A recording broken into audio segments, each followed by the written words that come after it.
Hi everyone, I'm Jack, and today we're travelling across London to visit queer landmarks that have shaped and been shaped by the LGBTQ+ community. So join us as we discover the queer history woven into the streets of London.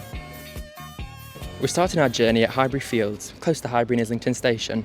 On the 27th of November 1970, the Gay Liberation Front, or the GLF, held its first ever demonstration right here after a man named Lewis Eakes was arrested in a police sting. His alleged crime? Asking another man for a lighter. In response, around 150 people gathered with candles and flares and publicly kissed and held hands. They lit each other's cigarettes, exactly what the police claimed Eakes did. In the 90s, OutRage, the LGBT resistance group, erected a plaque on the toilets of where the infamous Eakes incident took place. It was considered the first gay rights demonstration in Britain and has earned its place in the history books. Next up, we're heading to King's Cross St Pancras, one of London's busiest stations, and a major hub for queer history too. We're currently outside Housmans, one of London's oldest running radical bookshops. It's been here since 1945 and has always been a place for progressive causes, including LGBTQ+ rights. So Housmans Bookshop was originally a peace movement bookshop set up after the Second World War, so specialising in books and pamphlets about pacifism and non-violence. And we still do that, but now we're a radical bookshop more generally, so we specialise in radical politics like feminism, environmental justice, anti-racism, and then, of course, LGBTQ politics. We have meeting space, we hold loads of events here, we kind of provide a space for people to organise around issues they believe in. It's a really good way, I think, to support LGBT people in London. Just around the corner is Queer Britain, the UK's first LGBTQ+ museum, opened in 2022 to celebrate queer lives and histories.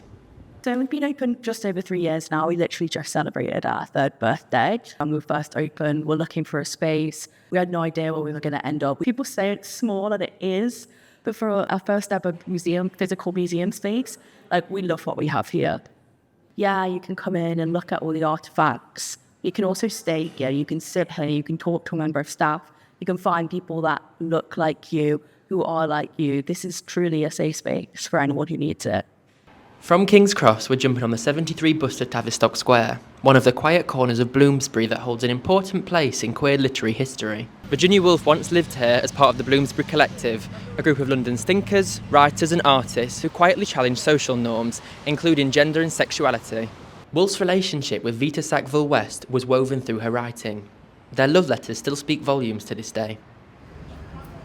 From here, we're taking a short walk to Marchmont Street, home to one of the UK's most iconic queer spaces, Gaze the Word. Founded in 1979, Gaze the Word is the UK's oldest LGBTQ+ bookshop and a sanctuary for decades of activism. It even played a key role in the Lesbians and Gays Support the Minors movement, something you might remember from the film Pride. We're not far from two other important queer locations from London's history. First, the London School of Economics, where the UK's Gay Liberation Front began. Then further towards Farringdon is the site where Field Lane once stood. Spaces like this have been heavily redeveloped, but were once vital parts of London's hidden queer network. In the early 1700s, Mother Clapp's Molly House was one of them. Margaret Clapp opened her home to queer men, offering refuge at a time when being gay was punishable by death. In 1726, her house was raided by police and Clapp was put in jail.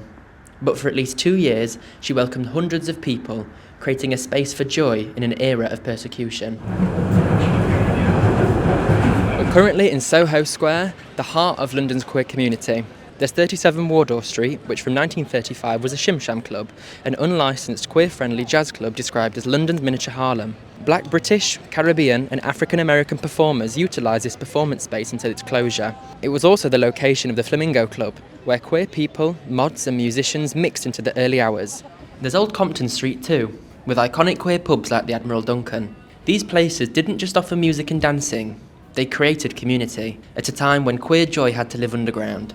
The centre of London is host to so much queer history, from Trafalgar Square, that hosted the UK's first ever Pride Parade in 1972, to artist Maggie Hambling's Oscar Wilde statue. And it was also where London's first trans pride was held in 2019.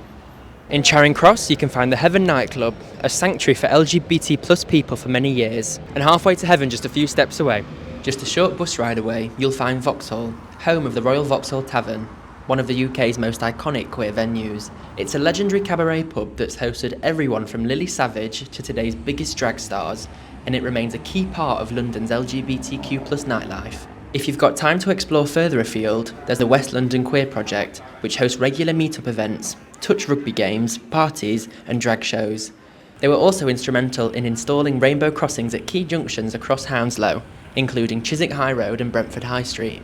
So I moved to the UK in 1998, and at that time there was a thriving gay community in West London, and over time all of our spaces have disappeared. West London Queer Project was set up in 2020. We do everything from touch rugby and football to mental health workshops, boat parties, drag shows, comedy shows, Friday night socials, a monthly lesbian social.